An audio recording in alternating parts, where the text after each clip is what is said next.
and welcome to Alzheimer Speaks Radio. I'm your host, Lori LeBay, and I'm so excited that you're joining us today.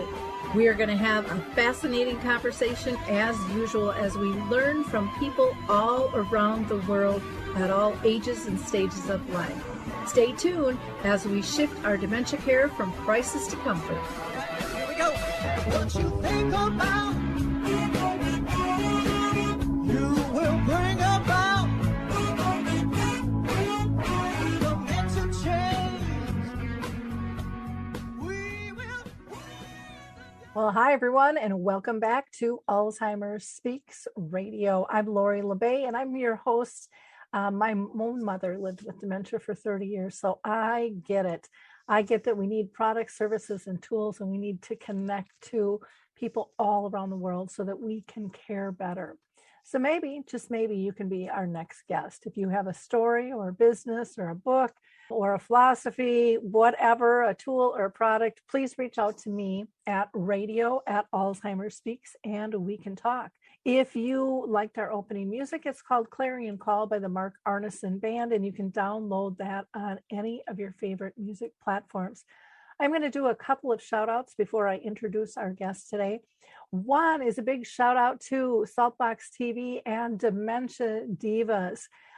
It is about caregiving and the arts, and myself, Teepa Snow, and Dr. Macy Smith will be co-hosting the show. You can see a trailer of that. We won't be going live until probably December with the show, but check that out. It's on all the social media platforms and so forth, or you can go to saltboxtv.com and just look at Dementia Divas and click on that.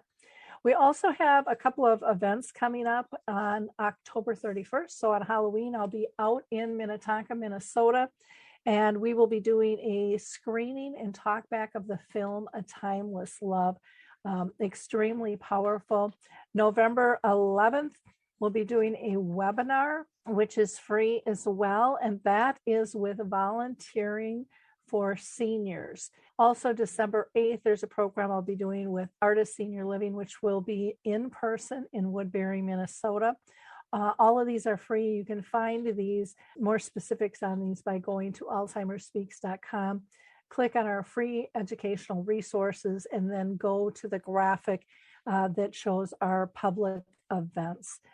Also on that page, you'll be able to access dementia chats and dementia quick tips, information about becoming dementia friendly or participating in our Dementia in the Arts program. We have free tools and so much more. So please feel free to go there. You will also find on that page access to Dementia Map, which is our global resource directory that you'll for sure want to check out. There's lots of great things there, not only a resource directory, but a calendar of events, our glossary of terms, blog with some wonderful articles. We are going to hear from the Adaptive Equipment and Caregiving Corner, and then we'll be right back. I love the footbar walker, and let me tell you why. It is the option for my toolbox that I've been waiting for. Let's be honest, there are some clients who, despite our best rehab efforts, just aren't able to return to performing a sit-to-stand transfer on their own. Now I can offer my caregivers an easier, safer option that doesn't involve hoisting their loved one up from a sitting position. I don't recommend this walker for all of my clients, but I do recommend this walker for those caregivers looking for an easier, safer option with transfers. I would also encourage other therapists to add this walker to their toolbox. It's kind of like having my own mobile parallel bars for the client to pull up on. Whether it's a family caregiver at home helping a loved one with Parkinson's or dementia, CNAs in a long-term care facility assisting their patients, or therapists adapting to client and caregiver-specific needs, we now have a very safe and effective option to offer in the footbar walker.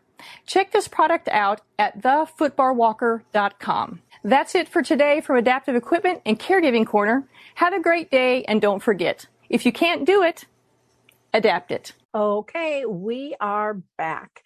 And today we are going to be talking about finding that connection and calmness on the dementia journey, which, needless to say, can be challenging at times. And I am thrilled to have Dr. Ann Kenny with us. Dr. Kenny is a geriatrician, and she's also a palliative care physician. She's the author of Making Tough Decisions About End-of-Life Care in Dementia, and she is the founder of Together in Dementia, which is an educational and informational blog. She does coaching, and there's a course platform with a mission to provide physician-informed approach to care with someone who has traveled that dementia journey herself. Well, Ann, I am so excited to have you on the show. I think the topic and your expertise and personal experience behind this is just going to add so much to the conversation of dementia and, planning for end of life, which we all should be doing, illness or not, and we all like to avoid. But before we kind of get into our line of questions, I always like to ask if you don't mind sharing if you've been personally touched in your own family or circle of friends by dementia. Okay, thank you. And before I get started, I would just like to say thank you so much for having me here.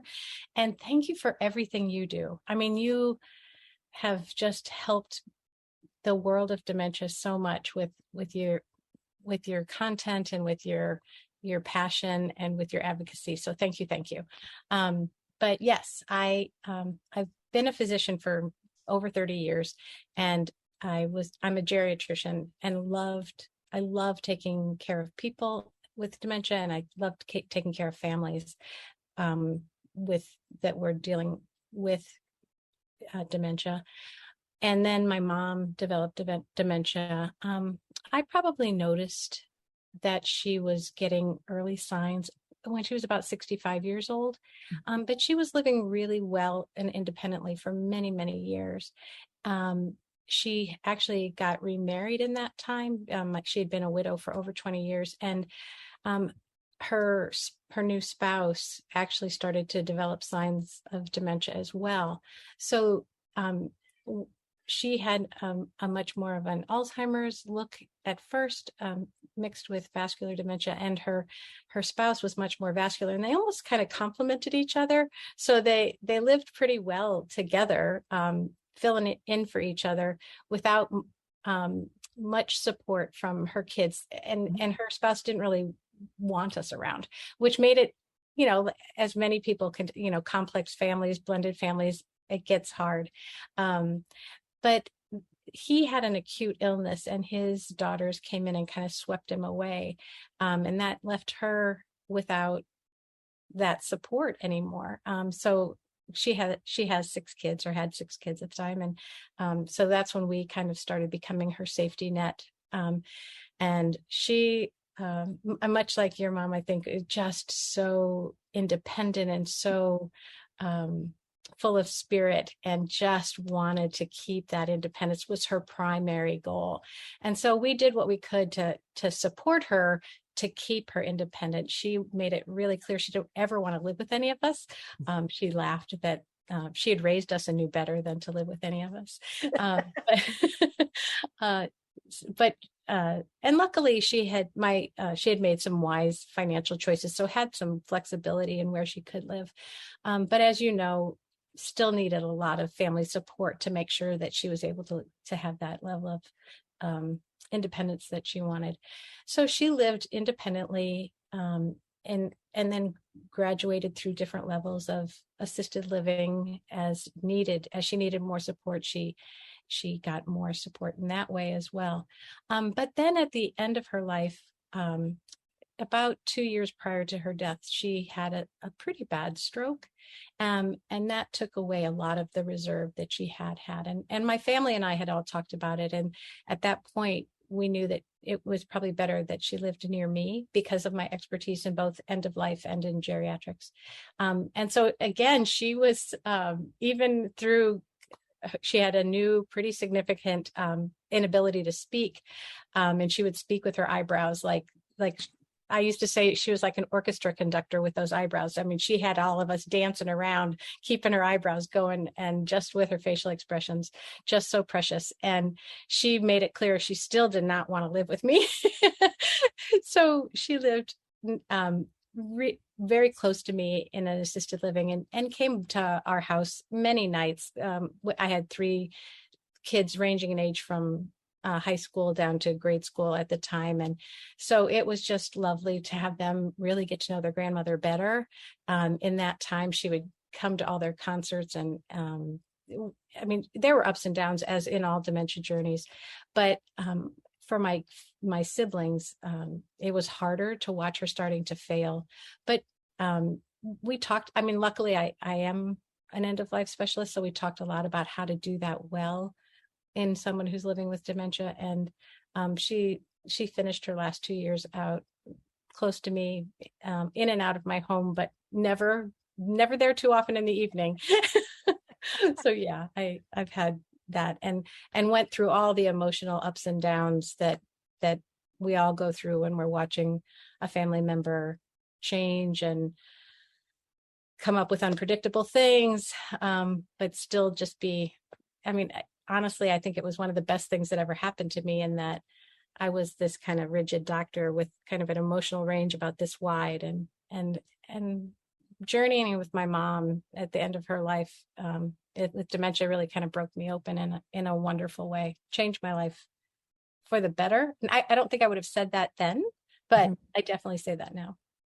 Oh, I totally understand that perspective, because you think, I mean, I always say that my mom's dementia is the biggest gift I'll ever receive. And I'll say, but it was wrapped in a really strange package, you know, because you don't expect it at all. And most professionals, and it's so nice to hear a doctor say, you know, that the journey kind of changes your whole perspective. Like you said, it kind of cracks open your heart and you see a whole nother side, because so often I think professionals at all different levels, we get really task oriented and this is how you do it.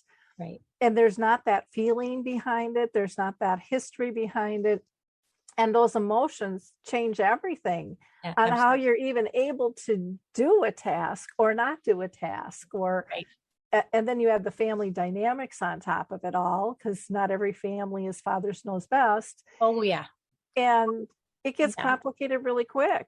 Absolutely. And I was at this huge advantage, in my opinion, because I had this 25 years, I suppose, at that point, experience watching other families go through it. So I had seen when people did it well, and when people didn't do it so well, and when people did it incredibly.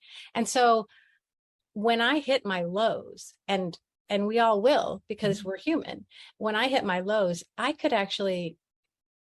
had so many examples to kind of fall back on and say, oh, they had grace.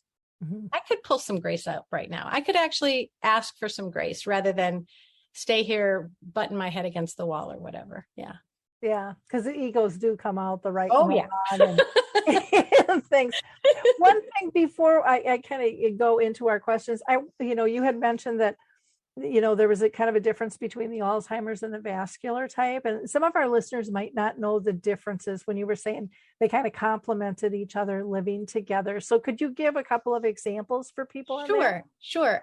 So with my mother, she had a lot of she definitely always had some language issues, and her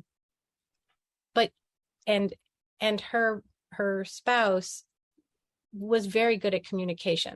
So he could handle a lot of the banking or things like that. And a lot of his executive function around things like banking was well preserved. My mom's was not. So a lot of the early executive function that may go with thinking through a complex process, she couldn't do early on, but he still could. So they could have a few people over for dinner and he could help pull off a party. That she was very social and could enjoy the party and could make everyone feel warm and welcome, but definitely couldn't have put together, oh, for a party, I need cheese and crackers. I need something to drink. I need something, coffee. I need maybe cake.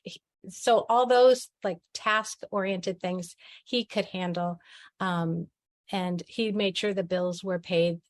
That would have fallen by the wayside. She had a hard time remembering to pay a bill or to or to keep track of the paperwork. I mean, it became I'm sure many people have this where there's just piles and piles of paperwork that she would just fret over and worry over and shuffle and shuffle and shuffle. I guess that's an example of what happened early on.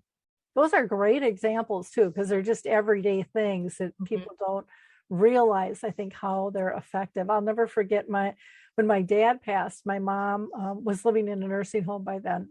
And people were, because my mom was so social, kind of like, it sounds like yours. Yeah. And people were like, oh, she's doing so well. And I'm like, no, this is all old memory, taking care of everyone else.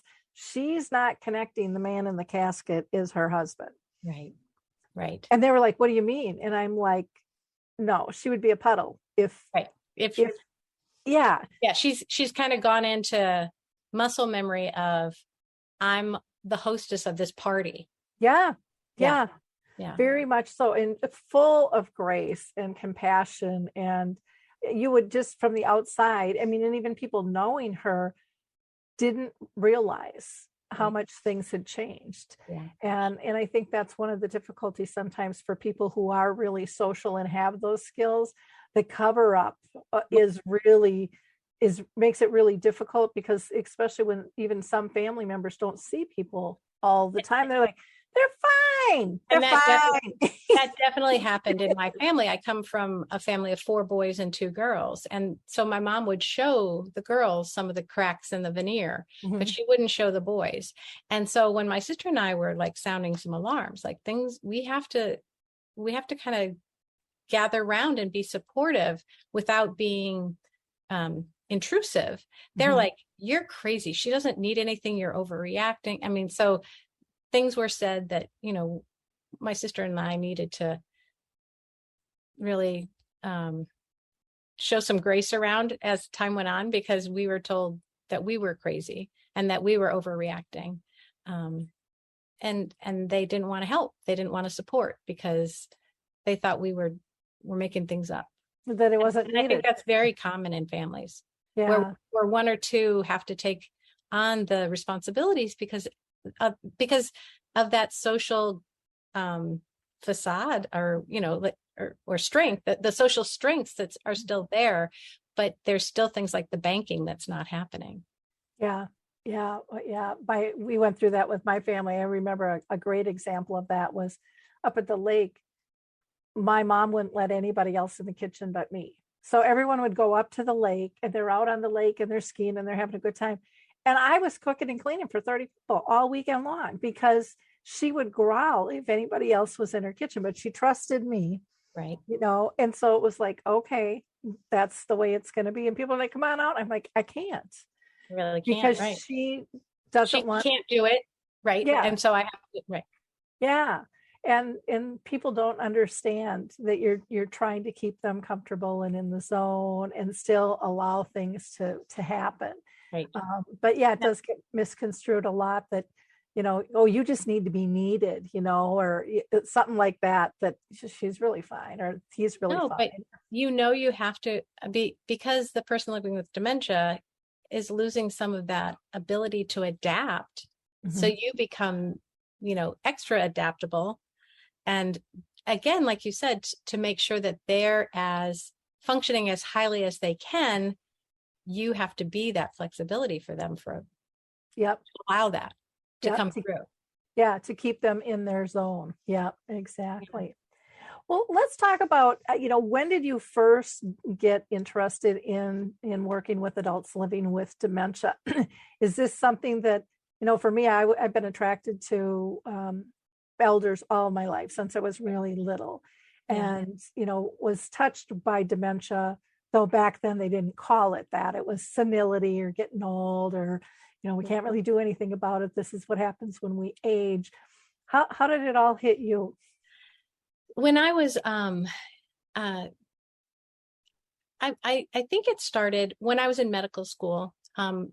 In my second year of medical school, a professor, Jane Potter, had just gotten back from a fellowship in geriatrics, and she did a series of lectures. She was a 1-person show, and as soon as she started speaking, I was like, ooh, that is for me. That is what I want to do. I loved that it was interesting and complicated, but it was also holistic, so that it was interesting what was happening medically from a family dynamics, kind of socially. There was some psychiatry, but not a lot of psychiatry. There was like, I could kind of be a social worker. I could kind of be a psychiatrist. I could be rehab. And I found that just like you could actually take care of the whole person in their family unit.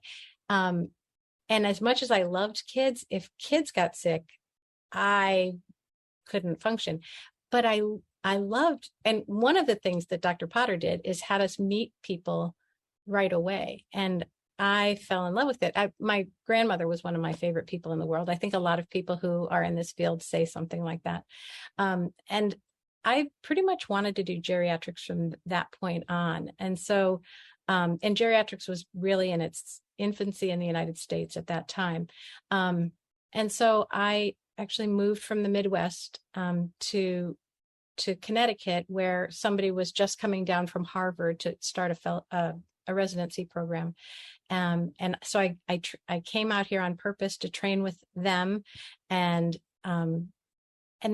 one thing that they used to push a lot in geriatrics was they wanted you to get involved in research, because there were very few of us, very few geriatricians, and they wanted us to be leaders by being researchers.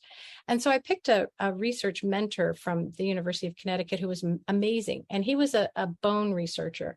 And even though my interest was in dementia, I knew my chance of being a researcher was limited. So I would basically do clinical research in the mornings on bone, and then I added frailty, because that fit.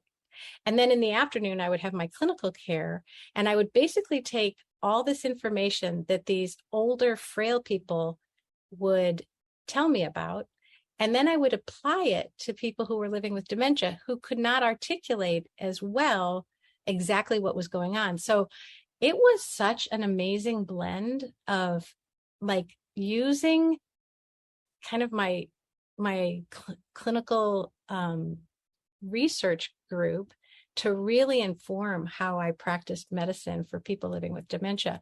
And it is there that I didn't realize that my practice was different than a lot of geriatricians, but it was informed by like 90 and 100-year-olds who were frail, who were physically frail, and said, oh, honey, I can't tolerate those antibiotics, or you can't make me drink all those Ensures. That's nasty, so when people would go, she has to have Ensures, I'd go, ugh, she doesn't seem to like it. Or it was such a wonderful blend. So from medical school on. Well, what's interesting is, your approach is you're taking what you learn, and you're not just keeping it in that bucket. You're saying what I learn can be spread over a variety of things. And I think so often we're taught, stay in your lane. Right. Stay in your lane. And to me, that's one of the beautiful things about dementia, because what I always say is what's good for dementia is good for the world. I mean, you can't really do something that's good for dementia that's going to be harmful to somebody else. Right. The only thing I've ever heard anybody argue that on is when I say, when they're kind of in a fight during the right and wrong, and doing kind of the corrective care of, no, we're not going to the doctor tomorrow, that's not till next month or whatever. And doing using a fiblet and doing kind of that therapeutic lie. Some people, that's against my religion, I can't do that. And, I just try to explain again, it's about comfort care. And that's really what you were doing, was saying, well, this makes sense to apply this over here. Right. And, see what happens. And I think that, as a physician, dementia is so complex and so interesting, and you have to be so creative. So I get to use both my analytic mind and my creativity. And I think, so then when my mother was living with dementia, I tried to bring that into it, and that's when I thrived, versus, when I tried to stay too analytic, we were surviving, maybe, kind of, but we were thriving when when I got into that sense of play, but informed play, much better. Yeah. Well, yeah. And to me, dementia is teaching us to be creative again. Yeah. And like you said, this is really a new disease. I mean, to me, it's a baby disease. We know very little. There's so many types of dementias.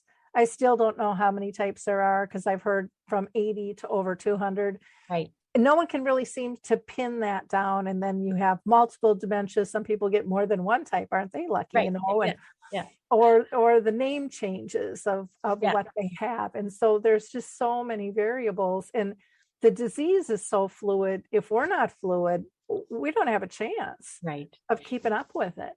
Yeah. And that's something we were talking about even before we started this interview, is that fluidity doesn't necessarily come naturally to us as humans. We like control. We like to think that we got a handle on it. But you kind of have to do that mindset shift of, I'm going to have to master fluidity, not master control. Mm-hmm. Yep. Yeah. And that's when you really start in a lot of times on an unconscious level, figuring out you're living in the moment when you're doing that. Right. And there was such pushback of, oh, that's new age, and, that's anti-Christian, and it's anti this and anti that.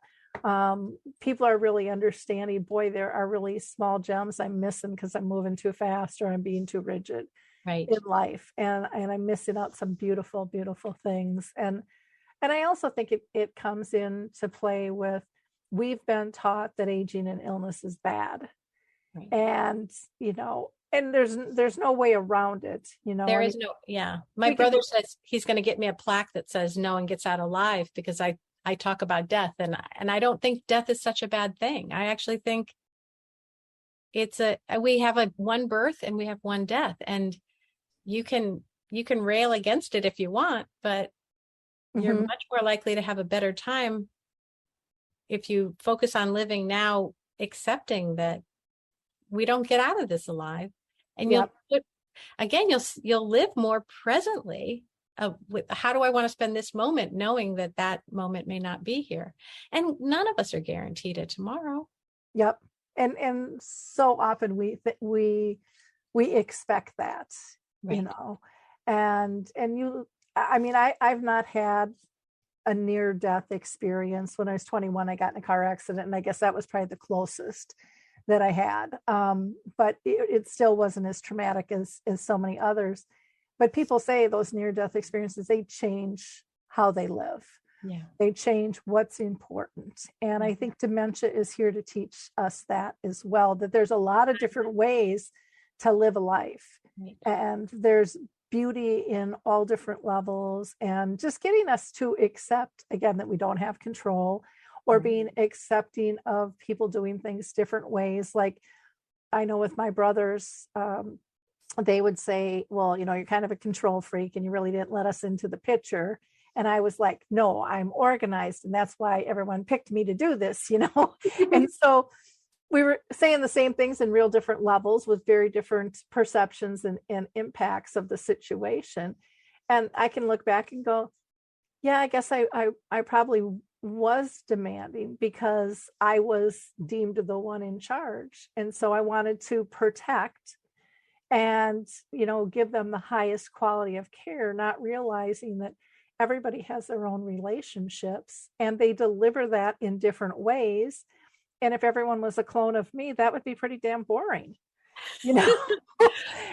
But that is such an important point. And it's one thing that when my mom came to live near me and I started saying, it's time to demedicalize her.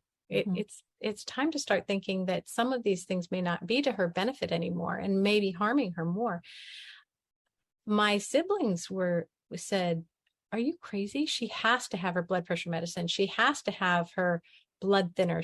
And I said, well, I thought we were trying to prevent strokes. She's having strokes. I thought and so then I was like, wait a minute, I'm talking to them from up here. And what we're all on the same page is that we want the best thing for my mom. And so I tried to switch the conversation around a bit. And I said, what do you think you would want if you were at this level of dementia and, you had, what would you want?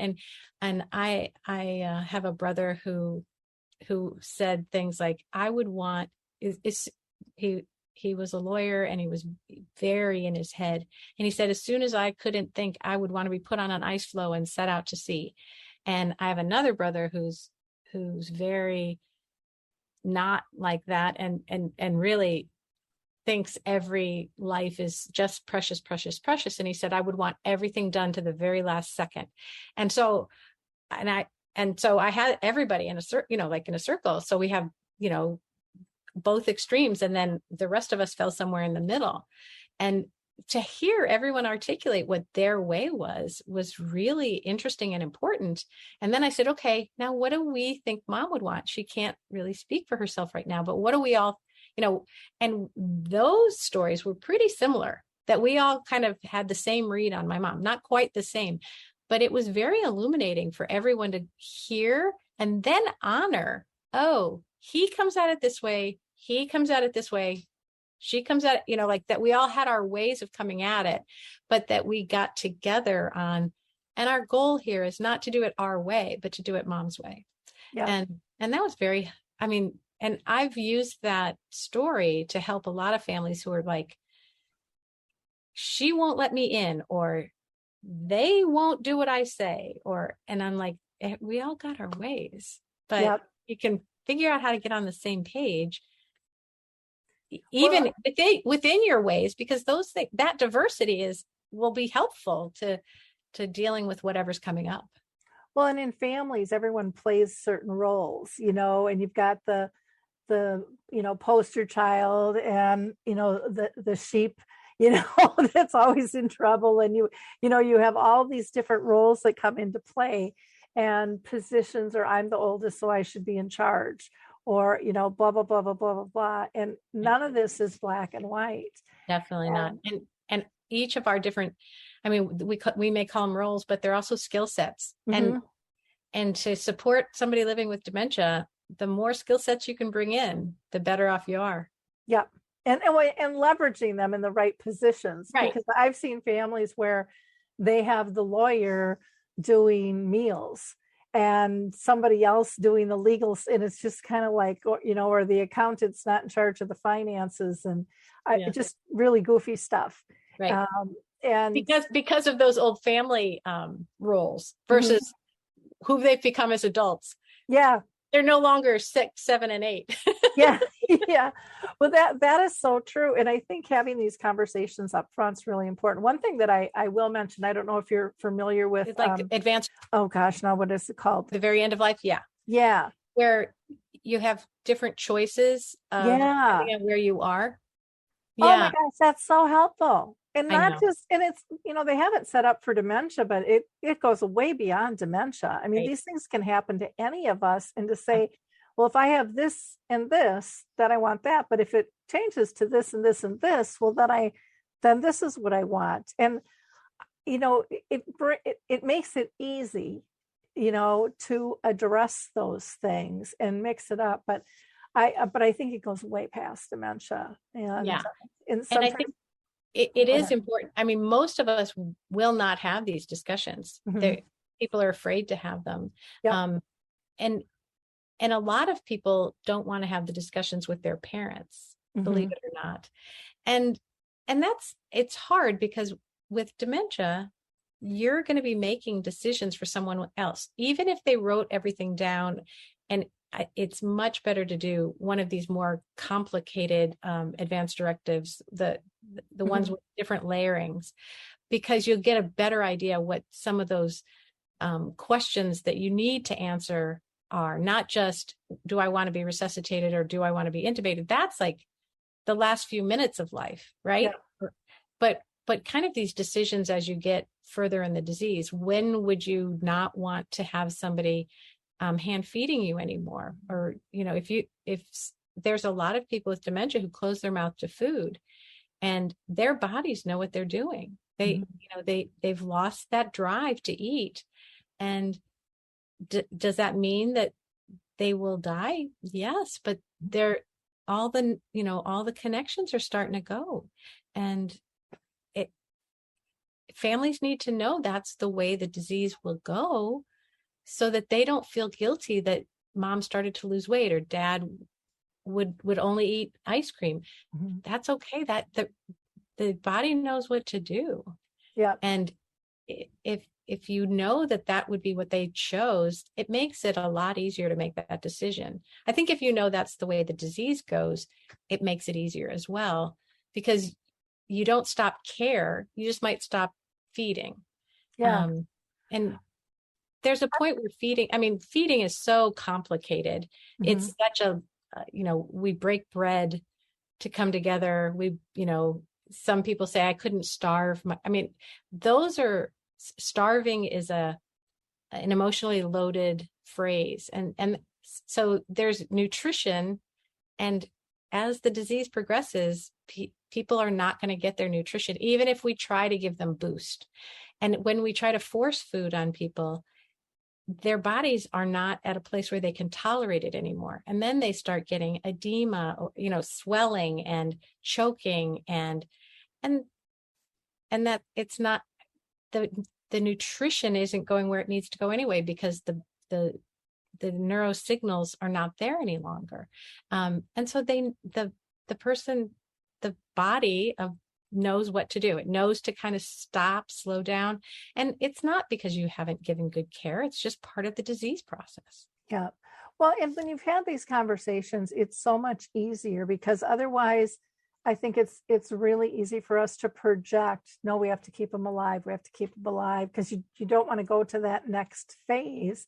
And then everybody's in denial. And then you can be actually causing their body more stress and distress. Right. Which then ripples back at everybody too, of, fix this. What are we doing? And it's like, well, we're kind of causing this. Right. And honestly, as people get further and further in the disease, you don't need as many medications as you may have needed when you were 50, 60, 70. The medications are probably not helping anymore, and they may be harming. When my mom, I think she lived well for her 2 years on hospice off meds. She got so much better when we took her off all of her meds. Mm-hmm. Because I think she wasn't tolerating them in her little body anymore. And,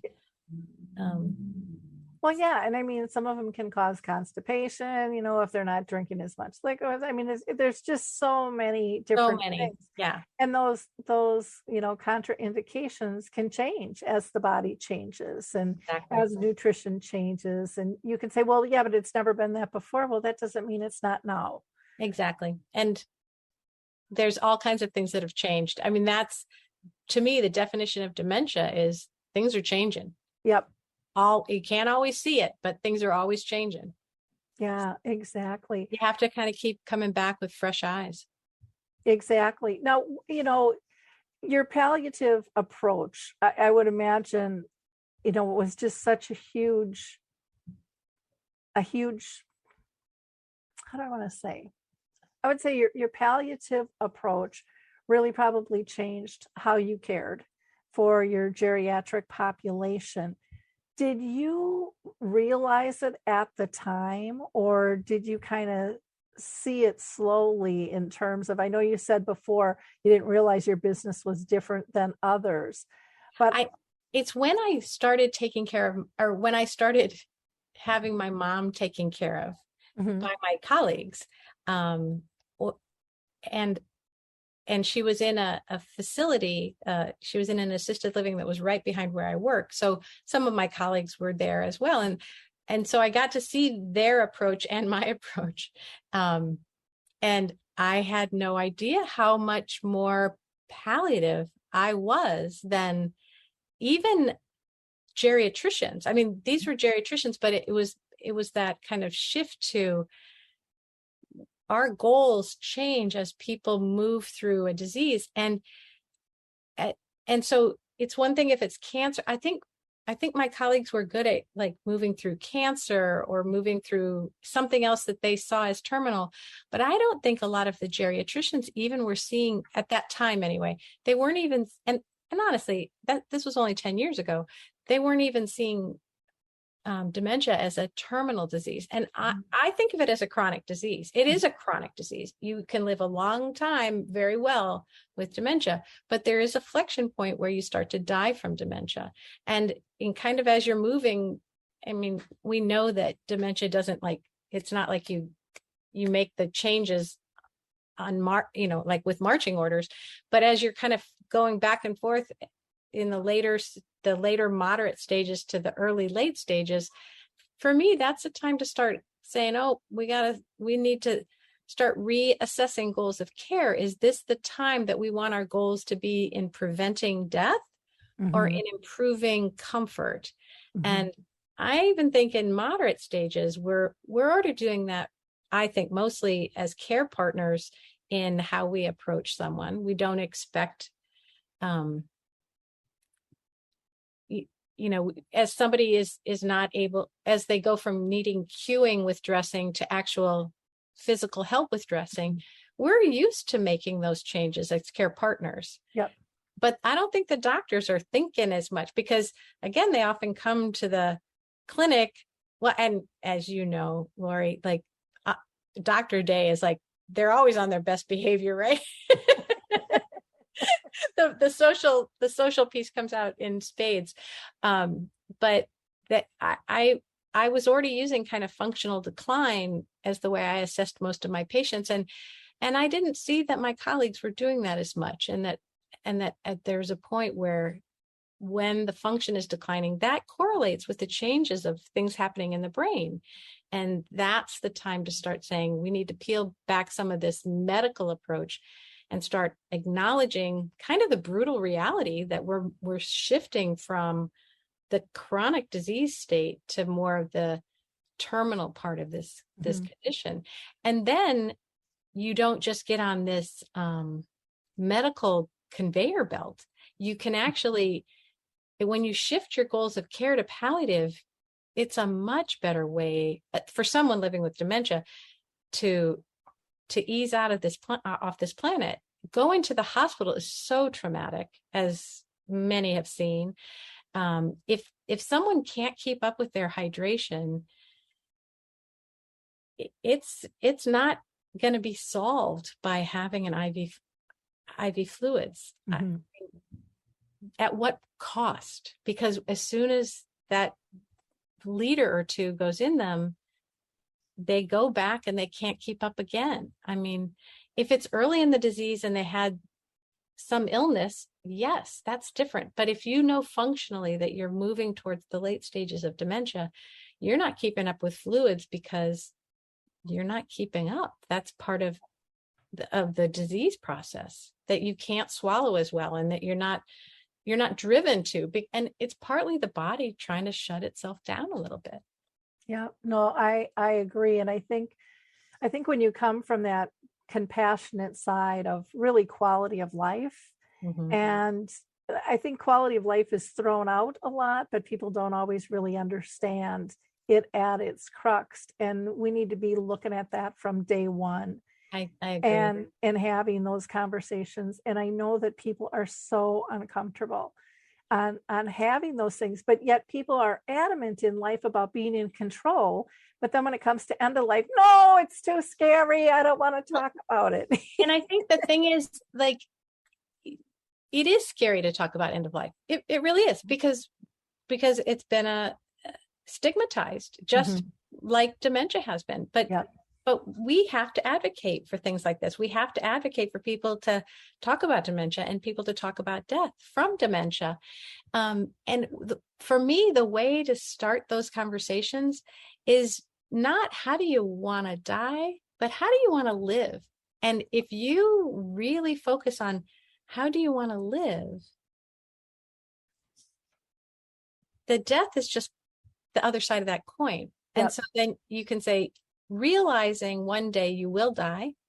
We all will. But how exactly? But how do you want to live until the day you can't? And I think people then are willing to go, oh, it does come to that choice. We don't have control over how we're going to die, but we have much better choices and some semblance of control if we actually think about it and talk about it.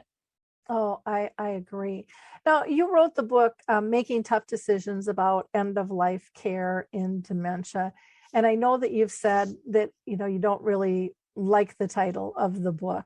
What would you name it if you could rename it today? Well, when I named it, I actually named it Letting Go.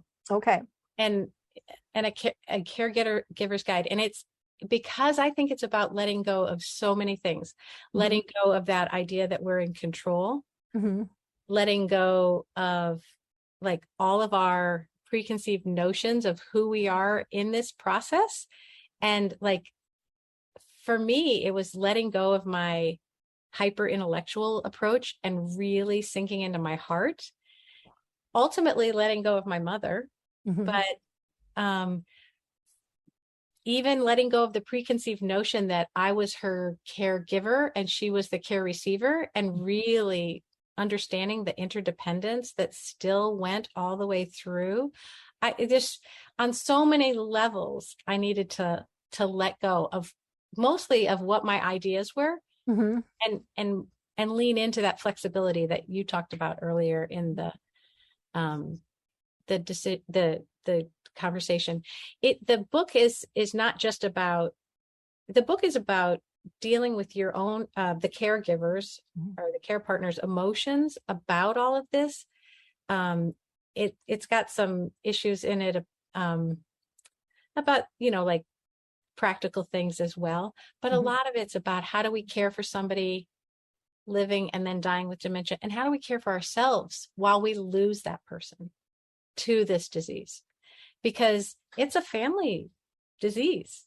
And so it's not just about the decisions, it's about coping, adapting as the care partner to the loss as well. Well, and I like that you've included that, because so often we just focus on the person, and then we're totally ignoring our emotions and where we're at. You know, there's a group that our Roseville Dementia Friendly Group started, and it's called Dementia Caregivers Reentry Program. Because people are so lost. They don't know who they are. They don't know how to move forward. You know, they're really stuck and alone. And so, you know, they've kind of formed this group, this support group, to maneuver through that together, because they need to talk Absolutely about it. And that's why how others are doing it. The name of my business is Together in Dementia, because we, you know, you have to be there with your person living with dementia. You have to be there in your community. You know, it's we're all together in this. You know, one person with dementia affects so many of us, and we are together in it. And the people living with dementia will live better if we don't overdo for them and we don't underdo for them. And they will do better with purpose, teaching us things as they go through the journey, and we figure out how to be co-travelers. I just think it's a group. This is, I think what you said, Lori, is perfect. What's good for people with dementia is good for the world. Yeah. Well, you know, it's interesting when you're talking about dementia, it just affects everyone. Like, one of the things when I remember first stepping into this space, and I would see the statistics, and I don't really even, I don't know what they are, or if they're still using this, but they used to say for every person with dementia, 6 to 7 people were affected.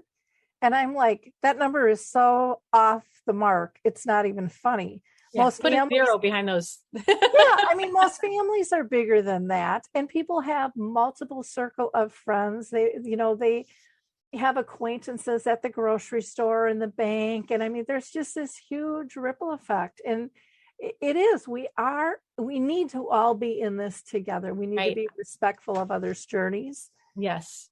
And understand how can we support them. And I think so often it's like, well, the family's taking care of it.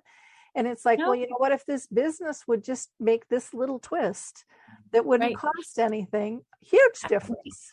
We call this one woman at a bank, when my mom, when her husband had just been kind of wished away, my mom almost got whisked into somebody's car at the bank. And we call her our angel, but she knew that my mom was struggling, that she was at the bank way too often because she couldn't remember the phone number. And like, she basically went out. The people were going to carjack my mom's car, and my mom was going to be a hostage, I think, in the back. And luckily this bank teller, who is just an angel, came out and said, Mrs. Kenny, come here. I need you forgot to sign something. She did a fiblet, but got her inside, called my sister. And again, that's like, that woman may not have been one of those 6, but she definitely affected my mother, and she affected my sister and I in a huge way. And I mean, she's looking out for all kinds of people. Wow. And just like an angel. She's just an angel. And luckily there's a bunch of people like that out there. That's what I was going to say. There are more people like that than we hear about, because the news is filled with all the nasty, icky stuff. With the ones who hijack people, right? But no. Yeah. But oh my gosh. I mean, I can't even imagine. My heart would have been boom, boom, boom, boom, boom, boom, boom, getting that call. That's when then we're like, okay, she can't live independently anymore, unfortunately. And my mom wanted to, but she needed more support at that point. Yeah. But thank God there was a witness to that. I mean, that could have been the end of her life. I mean, you don't know what could have happened with all of that. My sister is convinced it would have been the end of her life. Yeah. Yeah. Oh, geez. Yeah, we really need to watch out for one another. Yes, we do. And be more compassionate. And that's why I love what you do. I mean, you're one of those people who went above and beyond to make sure that the greater good is being done. So thank you. Well, and I think we can all do that at different levels. I mean, it doesn't have to be your life's work. It can be a moment in time here or there. Yep. And I think a lot of us have, I think all of us, not a lot of us, I think everyone has impacted someone's life that they have no idea that they impacted their lives. Right. By saying hi or opening a door or picking up a package when something's tumbled, or, buying someone's coffee who is behind you that you just made their day. I mean, all kinds of little things can have a huge impact. And with so many businesses, a lot of times it's just a smile and eye contact. Yeah. That costs nothing. Yeah. Kindness. Kindness costs nothing. Yeah. Kindness trumps it all, though. And we don't really teach that in school. We don't really talk about the effect, but we've all been touched by kindness, and it can bring us to tears and put a smile on our face, or, it can make us be kind to the next, person or 10 people or next everybody that we come in contact with. I mean, it changes lives. And again, dementia doesn't have to be complicated. And I think that's one of the biggest lessons that I've learned in talking with so many people like you have learned, that it's like, it really can be quite simple and quite basic. And if we let it be, but we have to kind of kick the fear to the side and go and get back to the relationship of what's going to be best for this person. Right. And when I was feeling like I can't do this, or I'm afraid, sitting with my fear, I was like, oh, it's inconvenient, but it's not hurting me. I can handle a little fear. I can do tough things. I've done tough things. I can do this. I mean, it wouldn't be long before I was like, get up, get out of your pity party and go help your mom. Yeah. It's not that hard. It is. I mean, it's heart-wrenching, but it's not hard. Well, and so often when we do those things, I mean, it teaches us lessons to be a better person. And like you said, it makes us stronger, and it shows us, oh, I have more in me than I thought I did. Exactly. And I mean, if life were always easy, it'd be boring. Yeah. But it's those, I mean, when you think about what are you proud of yourself for, there's some of the tough things you did. Yeah. It's not the easy stuff you did. You're proud of yourself for when you had to have a little grit. Yep. Yeah. That's very, very true. Well, Yeah. tell us a little bit more about Together in Dementia, what all your business has to offer our audience. Okay. I just started Together in Dementia. I've been dancing around trying to figure out how to be of service for a long time. And so I started a web page or a blog that has some content on it about my perspective on, I know there's a lot out there, but it's my perspective on how to handle or deal with dementia. I also have started a coaching, either one-on-one group coaching, and I'm starting a care course as well. Kind of my take again on what would be beneficial for people going through beginning the journey of dementia with their person. Mm-hmm. And I wrote a book, the Making Tough Decisions, and I have another book that's in the process, with one more for the person living with dementia, more of a journal to kind of walk through some of the questions. And that I started to, well, I'm nearly done with it, but starting this Together in Dementia seemed like, if no one knows who I am, no one will buy a book. So I have to get out there some way. So thank you for having me here to get some of the word out on what I'm trying to do. Well, and I love that you're sharing your story on the blog, and that you're, coaching using your experience, not only as medical professional, but as a daughter who's been on this journey. I just think that changes everything in terms of the delivery and understanding of what's really going on, or being able to have insights into what might be coming down the road, and giving people different options, to make their path the smoothest, because my path is different than your path. Absolutely. And will be from somebody else's. And the more we can all share stories, the better off we all are, the more educated we are, because again, it might not work for me, but now I can share it with somebody else who it might help, and point them and Making to Tough Decisions is full of stories, the stories of my family. Every chapter starts with the story of my family, and a lot of the people I took care of are in there as well. Their names are changed. Their story is safe. Sometimes they're a conglomerate, but there's some of the stories that taught me so much, or I thought would be an easier way to learn kind of the take-home message. Yeah. Well, and I think families are looking for in the trench ways, like what has really worked. Don't tell me a theory, just tell me. And I mean, everything we do, we turn it over with, it may or may not work. It's, it's okay. Build a toolkit for yourself. Right.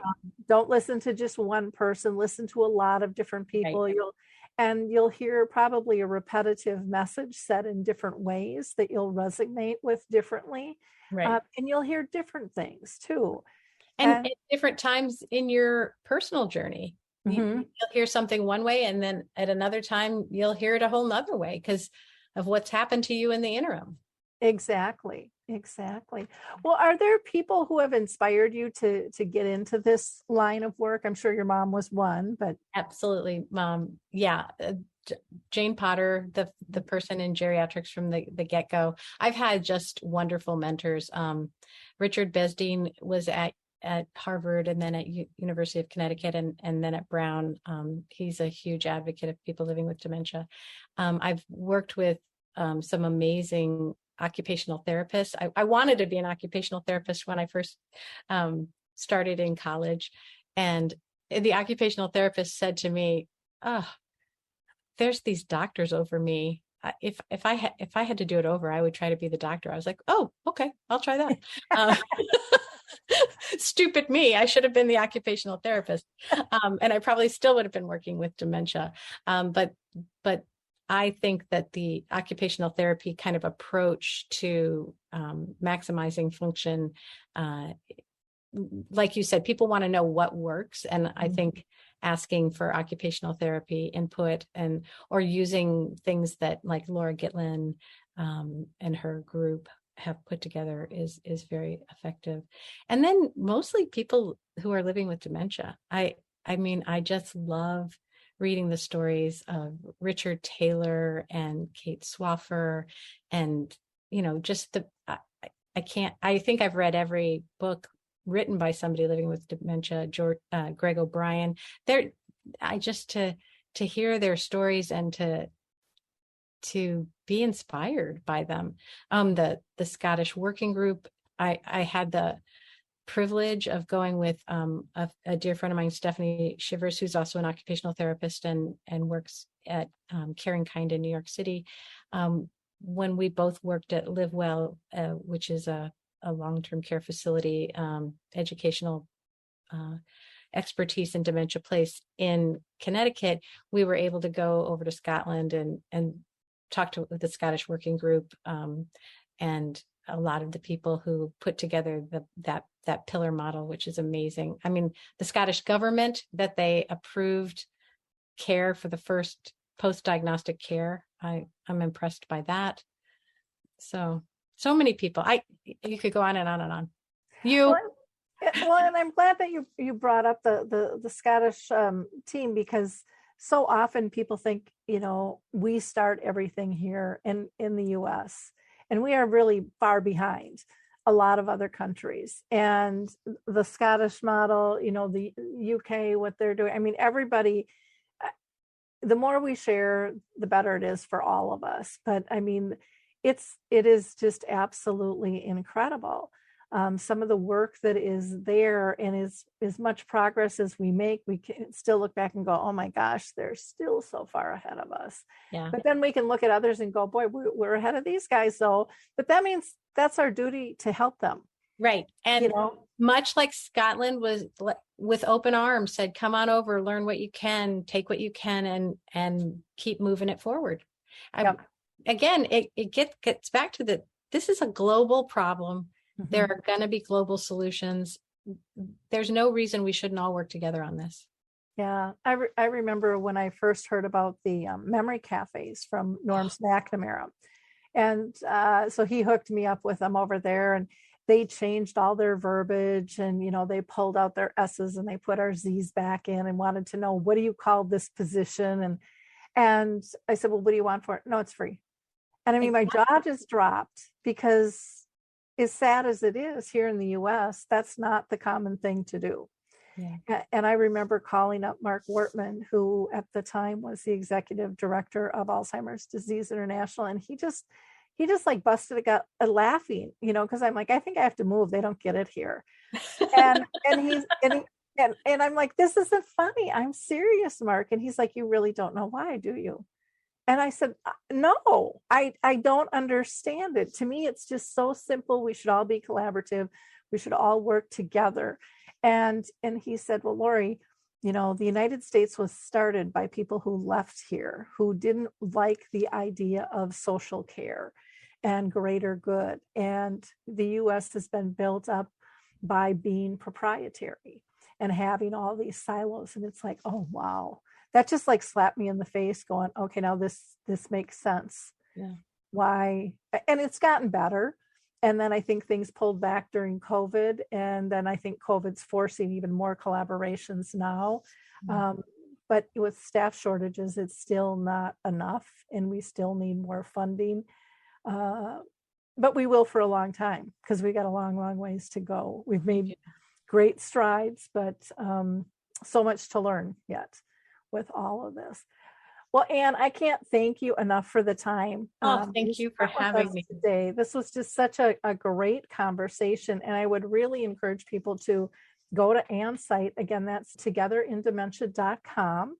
You can also email her at Dr. Anne, and that's DRANNE at together-in-dementia.com.